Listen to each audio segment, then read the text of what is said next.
Here I have Mercedes Vito and let me show you how to use the dynamic low beam feature on this car.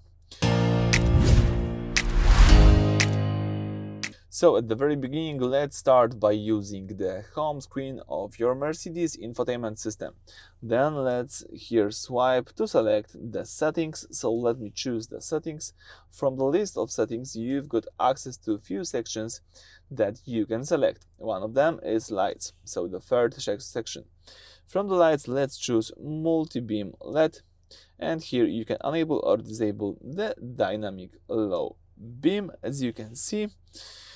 So what it does when active, the headlights dance or adjust their beam pattern based on the steering angle and speed. You can also choose here low beam settings. It could be the right side traffic or left side traffic.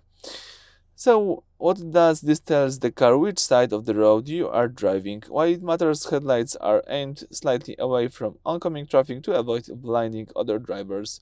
If you take your car to the UK or Cyprus, you should change the settings to prevent dazzling oncoming cars.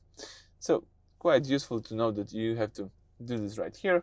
And that's it for this video. Thank you for watching. Please subscribe to our channel and leave thumbs up.